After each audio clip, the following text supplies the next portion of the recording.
The sound you hear in the background, that's a smoke alarm sounding to alert the occupants within the structure of a fire. Smoke alarms sounding when firefighters arrive at a structure fire is a welcomed sound, knowing that the occupants inside had a better chance to escape the fire. My name's Adam Matzner and I'm the Chief Investigator for the Nebraska State Fire Marshal Agency. The Nebraska State Fire Marshal Investigations Division wants to share with you some smoke alarm safety tips. Our fire investigators have worked many fires that have resulted in fatalities without working smoke alarms. How many of them would have survived if they had working smoke alarms? Hi, Marty Nealon, an investigator with Nebraska State Fire Marshal Agency. I'm going to tell you about the different types of smoke alarms. Smoke alarms are devices that detect smoke from a fire, but did you know that there are different types of smoke alarms? The first type of smoke alarm is an ionization alarm. An ionization alarm, smoke alarm, is generally more responsive to detecting flaming fire. The second type of smoke alarm is a photoelectric alarm. A photoelectric smoke alarm is generally more responsive to a smoldering fire. The third style of smoke alarm is a combination smoke alarm, which is an alarm that combines both the ionization and the photoelectric detection technologies into one alarm. The benefit of the combination alarm is that it will respond to both flaming fires as well as smoldering fires. Some smoke alarms are also able to interconnect, so when one smoke alarm alerts, the other smoke alarms also sound. Another feature that is found on some smoke alarms is the ability to connect to Wi-Fi. These smoke alarms not only alert in a similar fashion to a basic smoke alarm, but will also send an alert to a cell phone or a monitoring company. This feature provides the ability to receive alerts when occupants are not home. There are differences in the way that smoke alarms are powered. The common type of power sources for a smoke alarm are battery operated, 10-year sealed batteries, and hardwired. Battery-powered smoke alarms are powered by a common battery such as 9-volt or AA batteries. Some smoke alarms powered by a 10-year sealed battery are good for the service life of the smoke alarm and do not need to be replaced. A hardwired smoke alarm is wired directly into the home's electrical system. A hardwired smoke alarm will also have a battery backup to ensure that the smoke alarm will still function if the electricity goes out. You can never predict what type of fire will happen in the home or the time that it will happen. For best protection, it is recommended that both ionization and the photoelectric technologies be used in the home. In addition to individual ionization and photoelectric alarms, combination alarms that include both technologies in a single device are available. Hi, I'm Justin Davis, an investigator with the Nebraska State Fire Marshal Agency, here to provide you with some tips for installing smoke alarms in your home. When installing smoke alarms, you should always read and follow the manufacturer's instructions specific to the alarm that you're installing. The National Fire Protection Association, NFPA, has established the following guidelines, which are recommended to supplement the alarm manufacturer's instructions. Smoke alarms should be installed on every level of the home, including the basement.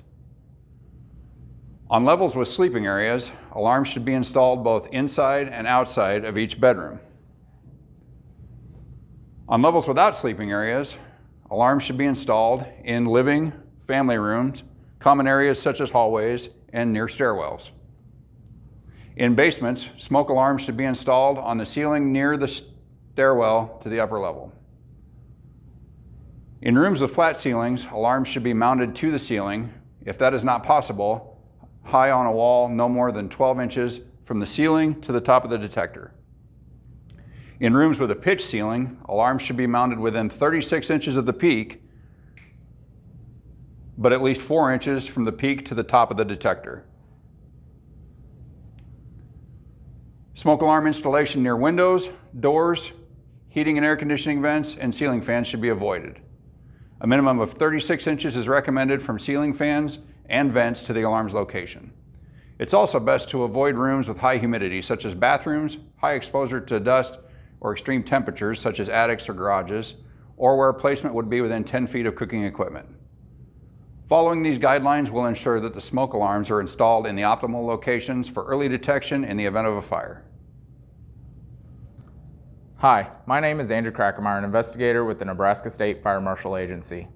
Now that we have learned about the different types of smoke alarms and where to install them, let's be sure that they stay in good working order. First and foremost, we want to test them regularly. No, this is not burning things on the kitchen stove to make sure they work. Test them by pressing the test button on the smoke alarm to get an audible sound. This ensures that the smoke alarm is in proper working order. NFPA recommends that you should test the alarm at least once a month. However, check the manufacturer's instructions, as some state to test once a week. This is also a good time to clean around the smoke alarm using a vacuum to get rid of any dust or cobwebs that might be present. Next, you should check the date of manufacture on all smoke alarm labels. If it is over 10 years old, it is time to replace that smoke alarm. A quick tip is to write the month and year of installation on the side where it is visible without removing the alarm. Most smoke alarms have replaceable batteries. Check the manufacturer's instructions on replacing batteries. Most manufacturers state a brand of battery they recommend. A good rule of thumb on replacing batteries is once a year during the fall daylight savings time change. If the smoke alarm starts making a sound other than the alarm, refer to the manufacturer's instructions. Some smoke alarms do not have replaceable batteries. These alarms still need to be tested at least once a month, and the alarm needs to be replaced after 10 years or when it starts chirping. Don't paint your smoke alarm. This inhibits the smoke particles from properly entering the smoke detection chamber. And never take the batteries out of the smoke alarm for nuisance alarms like smoke and steam from the kitchen, or use the batteries in some other appliance like a TV remote. Missing batteries are one of the leading causes why smoke alarms do not function during a fire. Finally, make sure everyone in the household has an escape plan and a meeting place when the smoke alarm sounds. After the fire, this smoke alarm is still sounding. You can hear that the sound of the alarm has changed as a result of the fire. Thankfully, the occupants of this structure had properly selected, installed, and maintained their smoke alarms prior to the fire. These efforts combined ensured that the smoke alarms operated effectively.